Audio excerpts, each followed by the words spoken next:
News Talk 640 WFNC. Time keeps moving on right now. 7:37 is the hour. On screen right now on the podcast on my Facebook page and also YouTube is KIRK deViere. KIRK is the chairman of the Cumberland County Board of Commissioners. KIRK, how are you, sir? I'm great. It's another good morning in Cumberland County. We have been talking this morning about a number of different things. I want to get something out the way so we can talk shop very quickly here. The sitting sheriff, Jonathan Morgan, has put out a flyer, and I'm going to put the flyer up on the screen here. I think you have seen it, haven't you? Correct. Yeah, and the flyer basically says that Moose Butler says that he will be a great sheriff, and I'm highlighting that part right now. It says, in quotations, Jonathan Morgan has what it takes to be the sheriff of Cumberland County, end quote. Moose died 4 years ago, and I'm just wondering about the ethics of getting an endorsement from someone who's not here to say he might have said that 4 years ago or 10 years ago, whenever it might be, but in the matter of a week or 2 weeks or 2 months, someone can change their opinion about whether they endorse you. The other part of that flyer that I want to bring up on the screen is the picture of the unanimously selected by all 7 Cumberland County commissioners, which is true. But that selection was not about the current election. Tell me what that was. So, thanks, Gilbert, for the questions around this. Let me just first by saying, because I am sitting here as the chair, so let me just speak to a couple things if I can, Gilbert, if you'll give me a little bit of latitude. Sure. One, we selected Sheriff Morgan at the resignation or retirement of then Sheriff Ennis Wright. It was done on a recommendation as well as, the packets that came from all the different candidates for sheriff. Jonathan Morgan was unanimously selected to fulfill the remaining term of retiring Sheriff Ennis Wright. So let me just also speak to, since then, Sheriff Morgan has, he's done the job that I believe, expected him to do. He's done things like we've seen numbers in recruitment and retention. We've seen, narcotics type operations with agency coordinations. We've seen, coordination and collaboration with the municipalities. We've seen, and he's come to the board to talk about a pay structure change, fundamental pay structure change to make sure that his agency is competitive. So I can speak to those things as a sheriff and what he's done. But let me take my hat off now as the chair, if I can, because I want to be clear. I'm taking my hat off as chair, and I'm speaking as me individually. Sure. I'm not sure who's advising on that type of language, but it's a really fine line when you use images of people to allude to portray an image that you want the public to understand. And it's a very gray line from a campaign finance side. So from a campaign side, I'm not sure who's advising him. But, pictures on a flyer versus facts and accomplishments, I just don't know if it's the best method to do. I will tell you that I've not made an endorsement personally. Well, let me stop you there because I'm a reporter, and I've reached out to Jonathan Morgan. I talked to him yesterday, and he said that the sheriff did not tell him that directly. Someone else told him that the sheriff said that many years ago, that he would make a good sheriff if he ran for sheriff. Yeah. And so this is secondhand, becomes first place on a poster. And even the image of you, as you said, the county commissioners voted. I don't know if that was the actual picture of the vote that's for the picture him. Of the vote. So that's the picture of the vote. So that was for him to be fulfill Ennis Wright's term. And so now time has changed even since then. And as a reporter, I've not only reached out to Jonathan Morgan, I've also reached out to every member, all 7 members of the county commissioners, including yourself, and all of you. Well, I've got 4 people who have said, no, you have not endorsed anyone And Glenn Adams, for example, is running. And it's not, and so is Marshall Faircloth. And it's normally you have So is someone. Veronica Jones. Right. And so, and Veronica told me to make sure I emphatically say that she has not endorsed him or anyone, especially since she's the vice chair. So I'm not going to beat this down here with you because I know you have other things you want to talk about. But I do want to make it clear that it is my responsibility as a journalist to make sure things are right in terms of ethics. And I don't know if he's violated anything, but I've asked him in light of all the calls I've gotten about this, are you going to take it down? He said no. And so it goes back to what you alluded to. You don't know who's advising him, but I don't know if that is good advice in terms of this particular thing. And the other part is Moose Butler and I were personally good friends over many years. And I wouldn't allow anyone to come in this studio and say bad things, not only about Moose, but about anybody who's not here to defend themselves and who's not here to say, yes, I said that or I didn't say it. That all said, I don't know if there's anything else you want to add. Ennis Wright is going to be coming on at the top of the hour. He's a former sheriff, and he'll add a little bit more to this scenario here. The only thing that I would say is, as you said, that I mean, it's a question for his campaign. I mean, the statement on the front around the selected, that is an accurate statement. Again, it's just, in campaigning, again, I'm taking my hat off as the chairman, and I'm speaking individually as somebody that's been through multiple elections on both sides.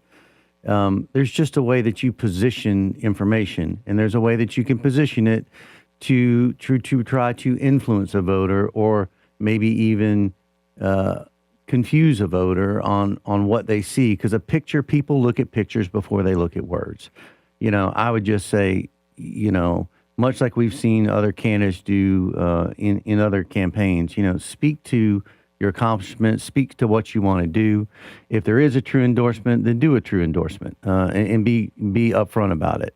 So, those are my concerns because I got several phone calls over the last few days since I guess this flyer, whatever it is, it came has out. been It came out at the candidates forum at FSU. And so I've gotten a few phone calls on it as well, to include from some news sources as well and reporters like yourself. So I'll just leave it there. I question who's advising him on this in the rationality on doing this versus a factual card. But I don't run his campaign. It's not my campaign. And so I'll leave it at that. Putting back on my chairman's hat, again, I can speak to what the sheriff has done since we selected him. And I think he's done exactly the things, why we selected him and thought that he would do the job to fulfill the remaining term of Sheriff Wright. Look, I'm not going to beat this down anymore because I'm still talking with Ennis here in another 15 minutes or so. But I do want to make one point that, and you and I both know this as former Army officers, that you're held to a higher standard when you're in a leadership position and a certain amount of accountability when you're the chairman of the county commissioners, the sheriff, the mayor, or whatever it might be.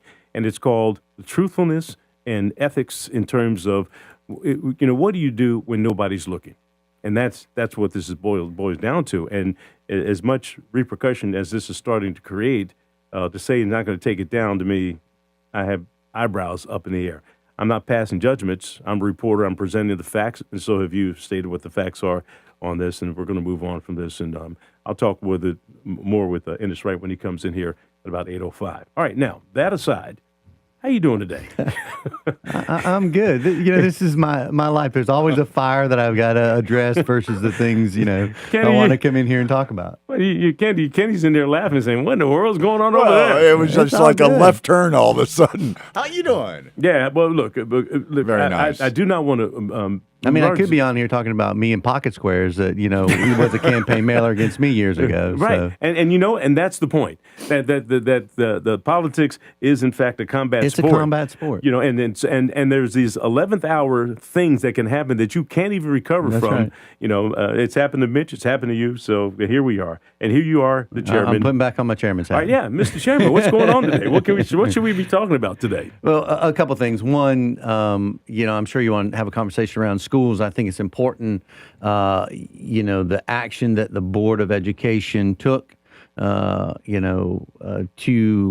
to make a request back to the commissioners to say, hey, we received this consultant report. This is kind of what y'all asked us to do. So here's our repurposing, redistricting. I think they made some hard but bold choices on what they're trying to do. You know, you're not going to make everyone happy per se with the closures, but you know they had a very documented, data-driven way they were making those decisions. And when you're talking about limited resources, I think those are the kind of decisions you have to make. So my hat's off to them.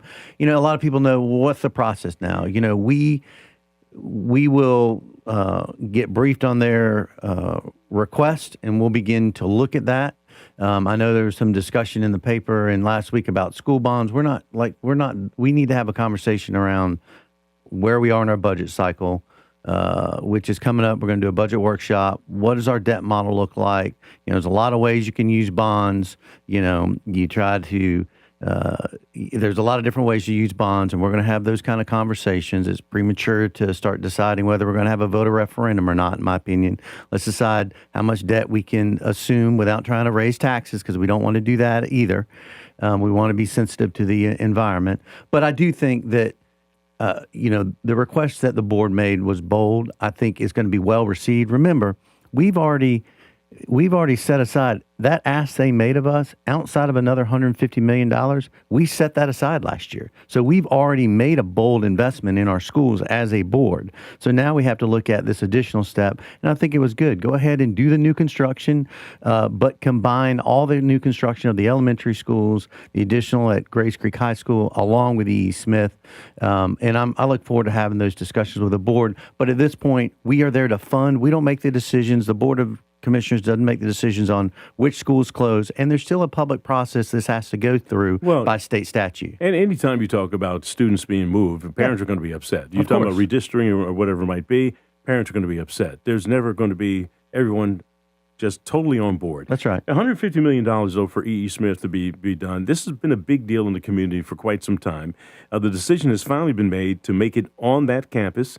Which I would think if you're not going to have 100 acres to build a school, then you got to go up if you can't go out. Yep. So this is going to have to be a multi-level facility. Students there are going to have to be displaced in order to build. But here's what you get right now. When they do that, the school board is going to have this community process where they're going to go through, they're going to engage the community, this building. I'm sure, knowing the leadership that we have at the school board with Chairwoman Musgrave and of course, Superintendent Bracey, they're going to take us through this process. And it's not just that school, but it's new construction that we need across the community. So we're not just saying one or the other.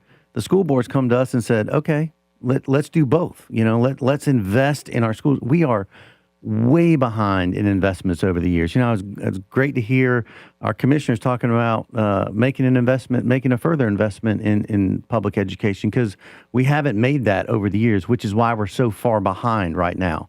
So asking us for $150 million is something we should have invested 10 years ago. So let's go ahead and make these investments. I look forward to the conversation with the board, but I think you're going to see a board that has prioritized public education, that is going to find every way possible that we can fund these types of requests and fund the right types of investment in education and not hurt the taxpayers even more. All right, we look forward to see what that decision is. And I know you got other items you want to talk with before I give you the boot, because I've been known to give you the boot. You always give me the boot because you take up 15 minutes of my time talking about some fire that you want to put out, and the mayor gets, a day a week to talk about it. Here we go now about the mayor. But I won't go. Mayor always wants to talk about county stuff when he comes on, but I'm not going to talk about city Kirk, stuff. So. On the side, let's you and I talk about you coming in every week sometime. That's fine. Okay, let's work it out. Okay, because I think there's enough going on in this county for us to facilitate that on a regular basis. Let's do that. I do want to make sure people are aware of. We've started back our coffee with commissioners. It's something we did last year, so we just continuing into this year. Our first one is tomorrow night in Spring Lake. That's an opportunity for, whether you lived here for a day, lived here for your entire life, come out, talk to us, ask questions, share your concerns. There's no specific topics. We just want to have a conversation. We're going to do that tomorrow night. That's about us being accessible. That's about us, being accountable to the citizens and answering the questions. You have a question on something, you want to know what's going on with schools, with water, with whatever it may be that's in our lane, we want to have that conversation and answer the questions. And if we can't get you the answer, we'll get it back to you. We'll come back to you and answer those questions as well. But a lot happening right now as we gear into our budget workshop, which we'll have at the end of this month, that will then begin our budget process. We've got a lot of updates in infrastructure and what's happening in our water and sewer. We've got updates on what's happening, out at the Crown. Look at this great announcement we just had with J. Cole. I mean, how exciting is that J. Cole's going to do one of his shows right here? Look, it's the banner on my Facebook page. I know. It's incredible. And that speaks to, it goes back and speaks to, that's why we need to have that sports and entertainment complex. That's why we're looking at that corridor, that corridor study to determine what do we really need to do out there. We've got an opportunity around this region to really make that a key driver from tourism to, as well as the type of entertainment that our sports entertainment that our community deserves. Okay. And I know you're giving me the boot. I can see your face. Before I give you the boot, though, we didn't talk much about where we are on the 8 million gallons of water being down at the Cape Fear. Decision on that is still in the spring. Yeah, it's still in April, so we're still waiting on that. We're still encouraging people to submit their public requests. You can go to the Department of Environmental Quality website, and you can submit your information there as well. And lastly, there's WRAL did a nice report on energy costs and how the electrical costs are going to really zoom here in the coming years, and a lot of it has to do with these data centers. Yeah, that great question. We people aren't putting that in perspective. Some politicians are for it, others are against it. People are looking at the jobs it will create, but the long term detriment maybe to communities. What's your take on that? So I think our role as government is we have to look at, from a regulatory and a zoning. That's how we're going to shape how we want data centers into our community. I'm not saying we overburden with regulatory, but that's how you can shape it, where they can go, how they can go, what kind of size, et cetera. There's a lot of regulatory things that we can shape. Because let's face it, some of these aren't going to have to come through government. They can go right to private landowner, go right to the utility company, go right to, be able to do the things. So we have to do it from a government, whether it's at, the county or municipal level. We have to shape it with zoning. We're beginning to have those conversations. We're meeting, our board is meeting with Robert Van Giens to get an overview of the different types of data centers. Our planning department is beginning to look at how do we, what regulatory things we can begin to put in. And then this Board of Commission is going to make some decisions around that, hopefully in the next couple months. So as these data centers, and they're coming, as they begin to come in, that we've shaped what the community wants and what we see as our community and not the other way around. KIRK deViere, the chairman of the Cumberland County Board of Commissioners, getting the boot here on Good Morning Fayetteville, as you normally do. But at least you're not booting me out the door of C-130. No. But you know what? The other thing, again, let's you and I have a serious conversation about a weekly appearance, because if you can fit that into your schedule, I think we got enough stuff to talk about, especially with all the things that are going to be happening in the county. And maybe once a month we roll the Mayor Colvin and I together. I like that. Hey. Wow. Hey, he's trying to take your job, Kenny. He's taking your job as producer. Okay. Now what? Now what are you going to do? All right. Hey, look, all that stuff aside, thank you, KIRK. Always a pleasure to have you here. And we appreciate your perspective on that poster and flyer. We took up half your time talking about that. That's right. It's important stuff. All right. You're listening to News Talk 640 WFNC. Right now we have local weather from CBS 17. We'll see a little patchy fog this morning. Otherwise, we will be mainly sunny with a high of 65. Overnight will be mostly cloudy with a low of 49, and Wednesday will be mostly cloudy with a high of 71. Temperatures will continue to climb this week, possibly even into the upper 70s, but scattered showers are possible ahead of a cold front, which will bring back cooler conditions next week. That's your Fayetteville forecast. I'm CBS 17 meteorologist Rachel Dunsing. Hey, Rachel, thank you. We've been holding steady at 32 degrees across the board. Fayetteville, Fort Bragg, and Spring Lake. You're listening to News Talk 640. We're WFNC. Fayetteville's local news source. News Talk 640 WFNC. Stream online at WFNC640am.com. Never a password, never a fee. My name is Troy McDuffie, and I approve this message. Hi, I'm Sheriff Ennis Wright. I'm here today to talk to the citizens about supporting me again, and I want you to vote for Troy McDuffie. Troy McDuffie, as you know, Ring Lake Police Department lost their police department. He went out there and built that agency back up. He has over 35 years experience in law enforcement. He's a fair man. He has integrity. He's very professional, and I just feel that he's the right one to lead that sheriff office. Learn more about me, Troy McDuffie, at electtroymcduffie.com. Paid for by the committee to elect Troy McDuffie for sheriff. One unmistakable voice, one night only, an evening with Amy Grant, live in concert. Multiple Grammy and Dove Award winner, Amy Grant, live in concert. A night that will get your feet moving and your heart beating. Tickets are on sale now. At the Crown Theater, February 20th. Get your tickets now at Ticketmaster.com. Grab your friends and make plans now for the night you'll be talking about all year. Amy Grant in concert. Tax time is here, and there is no better way to spend your tax refund than on the safety of you and your family. Never held a gun before? Not sure what you're looking for? Guns Plus can help. Guns Plus has over 1,000 firearms, indoor shooting range, and offers classes in shooting safety, concealed carry, and more. And the best part, you know